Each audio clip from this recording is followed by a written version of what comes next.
When we think of megacities, we often picture towering skyscrapers, bustling streets, and futuristic infrastructure. But can we truly say that cities like Delhi and Mumbai, with their massive populations, are living up to the megacity standards? Let's take a closer look.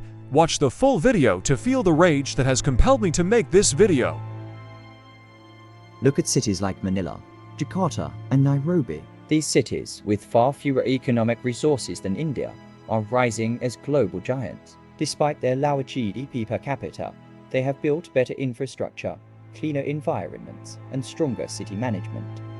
Now, let's talk about Mumbai. The financial capital of India, home to the richest billionaires. But despite its wealth, the public transport system is on the verge of collapse. The trains are packed like sardines, roads are jammed at all hours, and commuting has become a nightmare. Meanwhile, Delhi, India's capital, is becoming notorious for its pollution. The air is so toxic, it's among the worst in the world. Even the Ganga, India's holiest river, has turned into a symbol of neglect, drowned in filth and plastic waste. The holy river of Yamuna that flows through Delhi seems like a waste sewer from the industries, which is as unholy as it can get. Natural disasters are a reality for megacities. But while Tokyo, built on a fault line, has invested in earthquake and tsunami-proof infrastructure, Mumbai and Delhi can't even handle basic floods. Why is it that these cities, some of the world's largest, struggle with something so simple? Delhi, aside from being the capital, is known as the crime capital and rape capital of India. The growing crime rate in Delhi has put people in constant fear, tarnishing the city's reputation as a global hub. Not a kind of name you would like to see any city in your country being named, let alone your capital city. The housing issues in Mumbai is another crisis in the making. With skyrocketing property prices, millions are forced to live in overcrowded slums. The dream of owning a home in Mumbai is fading as poverty and homelessness continue to rise. The same city has the highest skyscraper in all of India and the biggest slum in all of the world. Both Delhi and Mumbai have witnessed their fair share of civil riots and social unrest. The lack of effective governance and rising tensions have led to violent clashes, leaving a scar on the city's reputation. And let's not get started on religious hate speech and inter-community riots.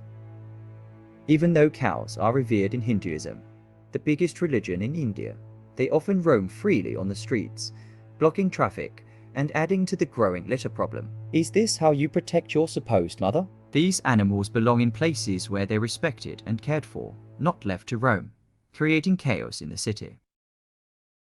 Both Delhi and Mumbai are facing a severe water crisis. Bengaluru, another so-called megacity, faces the same challenge. While India grows rapidly, its cities are running out of clean, accessible water, something fundamental to life itself. Delhi, despite a respectable public transport system, is the city with the most cars in India. The result: overcrowded roads, unbearable traffic, and rising air pollution. Public transport is failing to reduce the pressure on roads.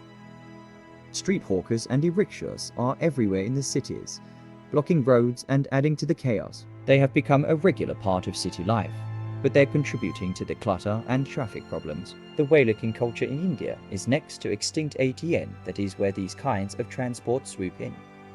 The streets of Delhi and Mumbai are flooded with beggars, especially around traffic lights. Many believe that the begging market is bigger in India than the tech industry. But the best part of these cities are the graffitis on wall and streets around every corner. Those beautiful bright red strokes of pan masala and gutka are visible everywhere. Walls, roads, and public spaces are marked by these stains, and the government seems helpless to solve this. The biggest celebrities of the countries advertise these brands as if their lives are dependent on this. India is one of the fastest growing economies in the world, but when we look at these megacities, it feels like we're living 50 years in the past. These cities are failing to meet even the most basic standards. Will Delhi and Mumbai ever catch up, or are they stuck in a perpetual cycle of neglect? What can be done to fix these problems? Drop your thoughts in the comments below and stay tuned for more discussions.